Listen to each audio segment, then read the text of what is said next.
Well, I do like the food. Spoiler alert, I like to eat, folks. So I share that. He's pure id, so I do like to eat a little bit. And I also think lust is hot, like money, the way I want to put it. And that's about it for me. I can get upset sometimes. I get upset sometimes. Well, Al and I have fairly opposite personalities. He's very like sentimental, kind of romanticized, whereas I'm kind of, you know, Friedrich Nietzsche. I sometimes follow that mentality a bit more than I should. They did a Looney Tunes episode of him. Awesome. Yeah. Okay. So, I don't think they're catching any of this. We're lost. But we do both love cats a lot, so. Aaron, you have not changed, and I'm glad to see it. He's so smart. It's like, in the words of Nietzsche, let me quote one of my favorite philosophers. You know, I played the Barber of Seville on my trumpet. I spliced an atom just last night, remember?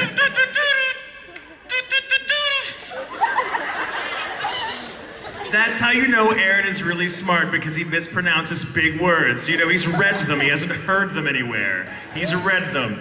I did that all the time when I was a child. He's a pioneer. You know, I had this was a real conversation between me and somebody much smarter than myself years ago, and they were like, I'm like, what was Napoleon's first name? They're like, Napoleon. I'm like, no. His name was Napoleon. So, Aaron is infinitely smarter than me. I tease because I love, clearly. Question? I think the thing that I share with Ling is that we're both Asian.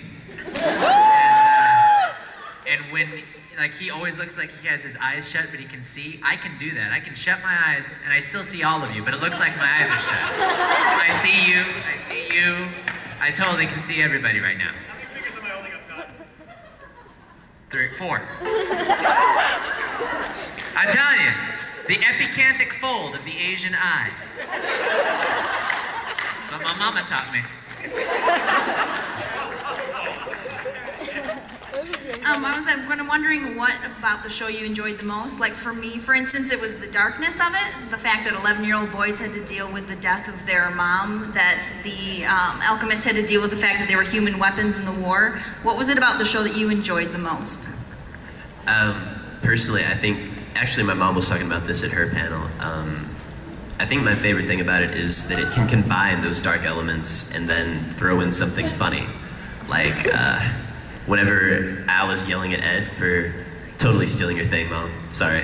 Whenever Al is yelling at Ed for they were about to die, and Al has lost an arm and a leg, and his other one's just kind of hanging on, and so he's yelling at Ed about it, and it's this really emotional moment, and you get all choked up, and then his arm falls off, his extra one, and he says, "Great! Now my arm fell off."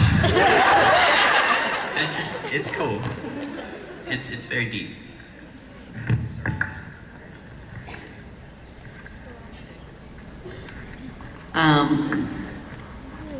I like that I'm in it. I'm kidding. Let's be self-soothing.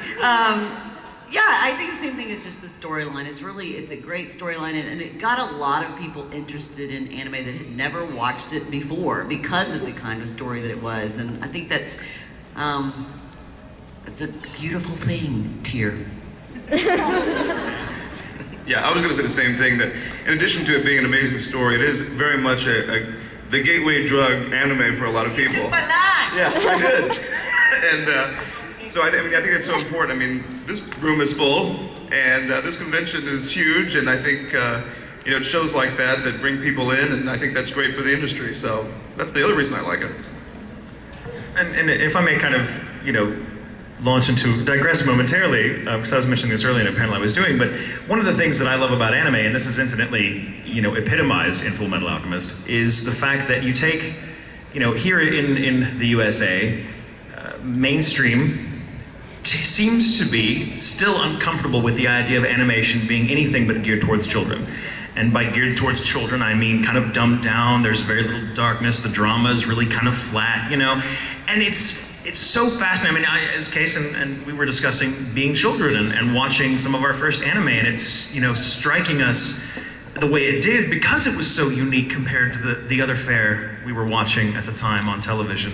And there's nothing wrong with shows geared towards children at all. There's many, many fine examples of that. But the idea that you know, it's something I always tell people that, because I've heard people say they just don't like anime. And I tell them, well, you're not looking hard enough. Because anime is not a genre, it's a medium. You know, it encompasses so many different genres that there's something in it you'll find to like if you haven't found it. Of course, I know I'm preaching to the choir, but you know, but it's so cool that a show like Full Metal Alchemist deals with such mature themes and has such great drama to it, as well as these wonderfully lighthearted comedic moments, and it's so successful, it all hangs together really well.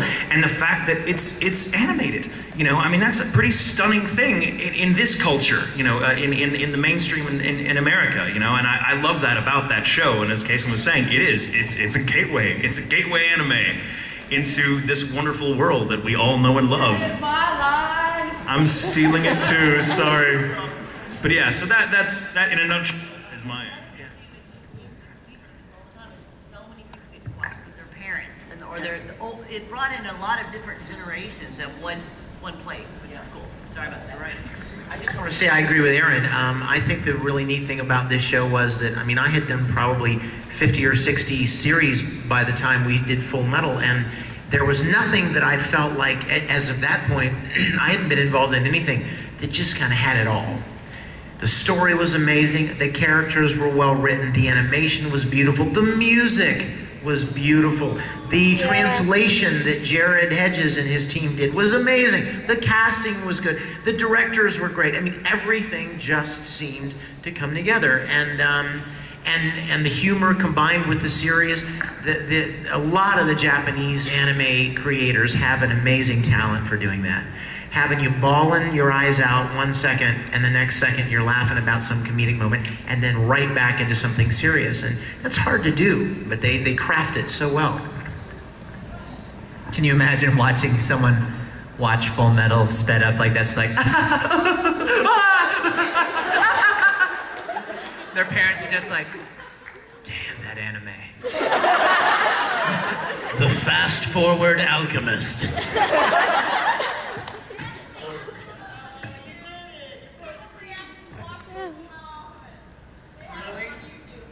Oh, did it?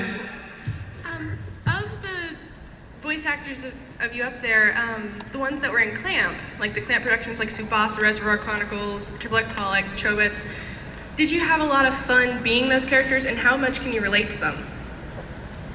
That's off topic. Clamp titles. That's very off topic. Well, I think, you know, anytime we get to work on a series, it's going to be fun. Because that means we're in the booth and we're practicing in our craft and getting to do it for a living. But also, for something like Holic, for me, to be able to do that role with all its ups and downs in one scene, kind of like watching Full Metal and sped up, like that takes place in a scene. And at the time, that was a very pivotal role for me, I felt, because before that I had done, you know, Yamato and Suzuka, and then I had gone into something like that.